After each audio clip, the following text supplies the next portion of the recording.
ಹೆಡ್ಲೈನ್ಸ್ನ ಪ್ರಾಯೋಜಕರು NBC bearings ದೀರ್ಘಾವಧಿ ಸ್ಪರ್ಧೆಗಾಗಿ ಸುದೀರ್ಘವಾಗಿ ಗ್ಯಾರಂಟಿ ಹೆಸರು ಕದ್ದು ಮೋದಿ ಪ್ರಚಾರ ಮಾಡ್ತಿದ್ದಾರೆ. ಬಿಜೆಪಿ ಆಡಳಿತದ ರಾಜ್ಯಗಳಲ್ಲಿ ಗ್ಯಾರಂಟಿ ನಿಲ್ಲಿಸಿ ತಾಕತ್ ತೋರಿಸಿ ಕೇಂದ್ರದ ವಿರುದ್ಧ ಸಿಎಂ ಆಕ್ರೋಶ. ಮನವಿ ಮಾಡಿದ್ರು ಕೇಂದ್ರ ತೀರ್ಮಾನ ತೆಗೆದುಕೊಂಡಿಲ್ಲ. ವಿತ್ತ ಸಚಿವೆ ದೊಡ್ಡ ಸುಳ್ಳು ಹೇಳ್ತಿದ್ದಾರೆ. ಅನುದಾನ ತಾರತಮ್ಯಕ್ಕೆ ಸಚಿವರು ಗರಂ. ಅನುದಾನ ನೀಡದ ಕೇಂದ್ರದ ವಿರುದ್ಧ ಕೆರಳಿದ ಕಾಂಗ್ರೆಸ್. ಬಿಜೆಪಿ ಚಾಣಕ್ಯನ ಮೈಸೂರು ಪ್ರವಾಸಕ್ಕೆ ಖಂಡನೆ. ಗೋ ಬ್ಯಾಕ್ ಅಮಿತ್ ಶಾ ಘೋಷಣೆ. ಸುತ್ತೂರು ಜಾತ್ರಾ ಮಹೋತ್ಸವದಲ್ಲಿ ಅಮಿತ್ ಶಾ ಭಾಗಿ. ಸಂಜೆ 4 ಜಿಲ್ಲೆಗಳ ಮುಖಂಡರ ಜೊತೆ ಸಭೆ. ಮೈಸೂರಿನಲ್ಲಿ ಚಾಣಕ್ಯನ ರಣತಂತ್ರ. ನಾನು ಮಂಡ್ಯ ಕ್ಷೇತ್ರದ ಆಕಾಂಕ್ಷಿ ಅಲ್ಲ, ನಾನು ಯೂಟರ್ನ್ ಹೊಡೆಯುವ ಗಿರಾಕಿಯೂ ಅಲ್ಲ.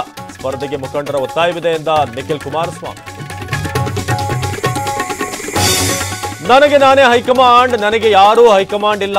ನಿಷ್ಠೆ ಹೊಂದಿದ್ದೇನೆ, ಆದರೆ ಗುಲಾಮನಲ್ಲ. ಸಚಿವ ರಾಜಣ್ಣ ಖಡಕ್ ಹೇಳಿಕೆ. 30,000 ಸ್ಕೂಟಿಗೆ 3 ಲಕ್ಷ ಟ್ರಾಫಿಕ್ ಫೈನ್. ಮನ ಬಂದು ದಂಡ ವಸೂಲಿ ಮಾಡೋದಾಗಿ ಸೂಚನೆ. ಫೈನ್ ಕಟ್ಟಲ್ಲ, ಬೈಕ್ ಕೊಡ್ತೀನಿ ಎಂದ ಭೂಪ.